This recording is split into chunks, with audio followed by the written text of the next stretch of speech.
Four Downs with Rich. Here we go. What? First down.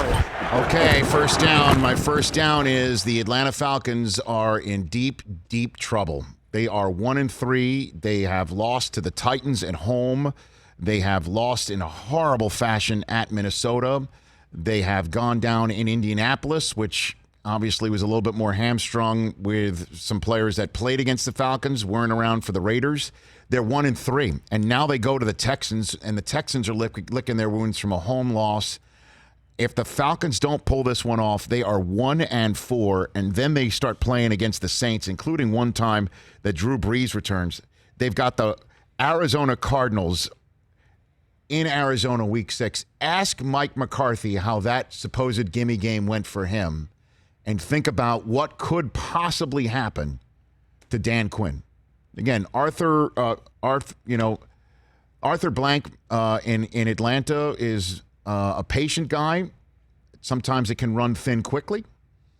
I'd be genuinely concerned right here. Certainly since he coughed up a ton of cash for Julio Jones at the beginning of the season. I'm sure he was told that this is important for team chemistry, team bonding for Julio to get him out on the field, and only one win so far. I'm genuinely concerned about the Atlanta Falcons. They could turn it around and have a great season, but it needs to start right now. That's first down. Second down. Second down. Put the topic bar at the bottom. I'll read it off to start off. My second down is the unknown 41%. What do I mean by that? Interesting. 41% of the NFL is 2-2. 2-2. 41% of the National Football League is right at 500 at the 4-week mark. You tell me, who are the Raiders? Who are the Bucks? Who are the Giants? Who are the Vikings? Who are the Eagles? Who are the Ravens? Who are the Panthers? Who are the Jaguars? Who are the Texans? Who are the Chargers? Who are the Colts? And who are the Browns? You tell me, because I don't know. They've been up. They've been down. They've shown signs of life to be playoff caliber. They've shown no sense at all about how to be a playoff team. They are all over the map. Part of it may be because preseason football is no longer what it was in order to get people the reps, and September is now kind of your preseason. Teams are now, maybe the Packers defense was better in the first 3 weeks because offenses need the 3 weeks like they do in training camp that they didn't get in August. And is that the Packers defense we're going to see, or the first 3 weeks? Is it going to be so on and so forth? And that Packers are 3-1.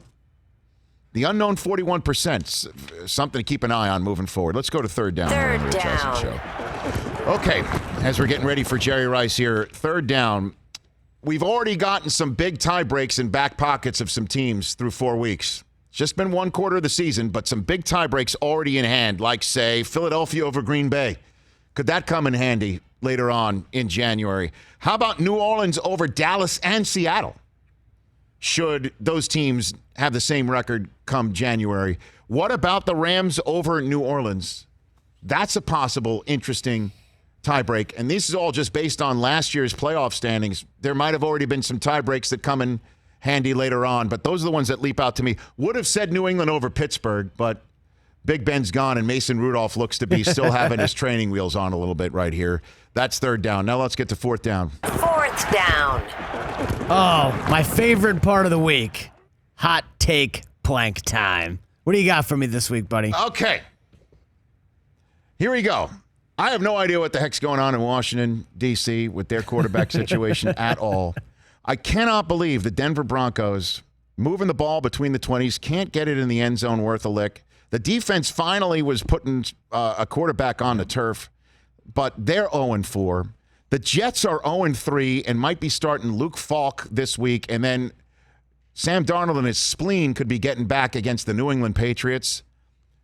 I'm going to say this right now, with the Bengals looking the way they did, and who knows with the Cardinals. I'm going to say in fourth down, the Miami Dolphins will not be the last winless team in the NFL this year. Oh, okay. Certainly with Miami taking on Washington coming up in a couple of weeks. They play the Miami's Jets. got twice against the Jets.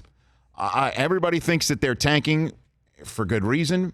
I'm going to go out and say in my fourth down, the Dolphins will not be the last winless team of 2019. And that's my 4 downs. For more of The Rich Eisen Show, tune to Audience Channel 239 on DirecTV for free on BR Live or download the Rich Eisen Show app.